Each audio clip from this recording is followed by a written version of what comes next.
Okay, for our second segment, remember I mentioned the halters on this horse so you can pay attention to the head movement and what's going on with his head. We talked about our breakaway rein here. I've got it adjusted. I'll turn my horse so that you can see. I use this ring back here to get my lateral flexion. I'm not working on vertical, which is breaking at the pole and bringing the nose in. We are working on right and left, lateral flexion. So I've got this adjusted so that it's not going to be a real big bend. You take that in gradually.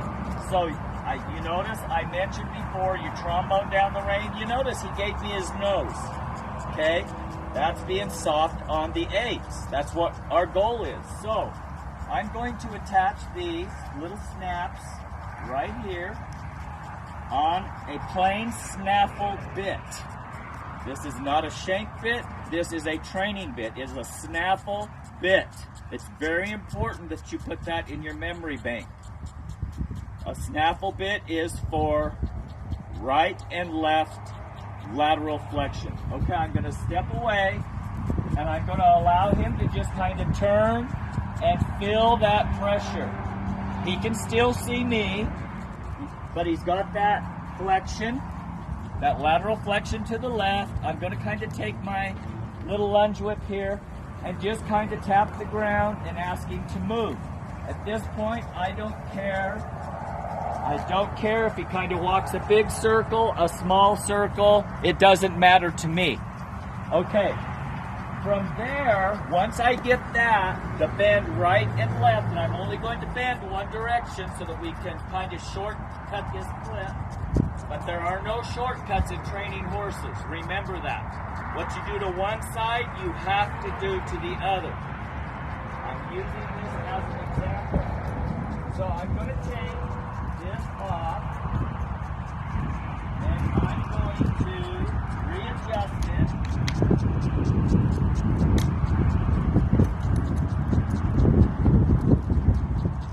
To the bit. Once again, I have the breakaway straps here so that if need be, he can break away and he's set free and we don't tear his mouth up or hurt him or scare him in any way.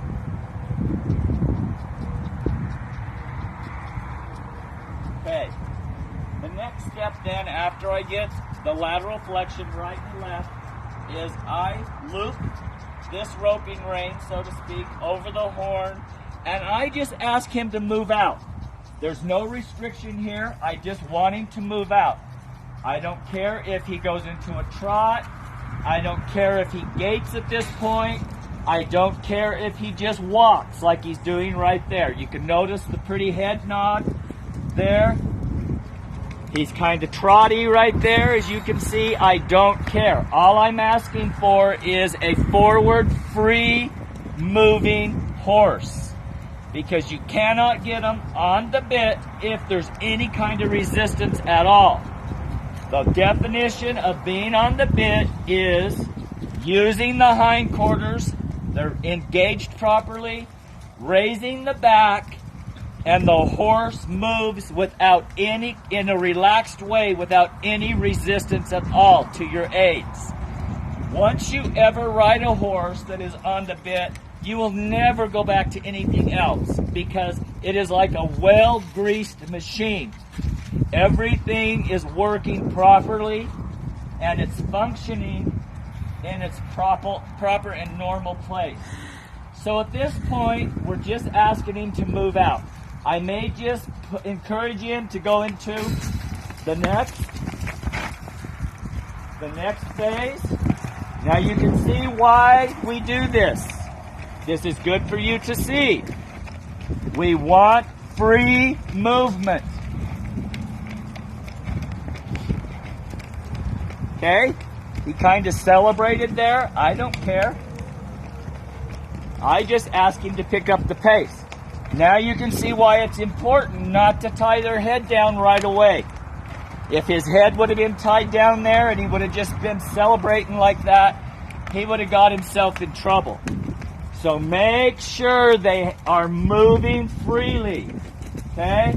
And what it is he doesn't like He doesn't like the extension to my hand, this whip. He's telling me I don't like that. So he may have had an experience where maybe he got a spanking, maybe he didn't. But I'm not swinging at his hind end, I'm swinging at his shoulder. So that is showing some kind of resistance.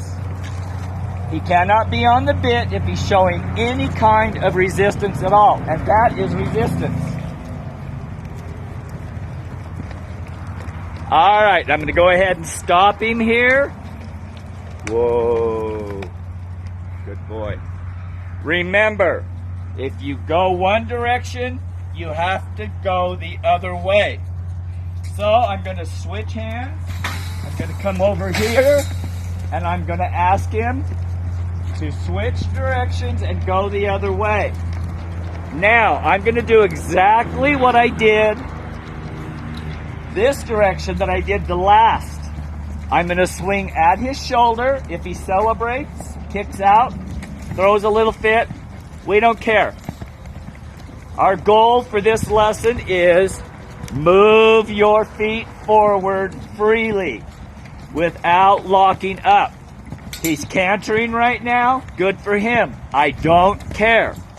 Once again, if they're walking, gating, trotting, loping, cantering, it doesn't matter. I'm asking for free movement. I'm going to stop him, and we'll go into our next segment. Whoa. Good boy.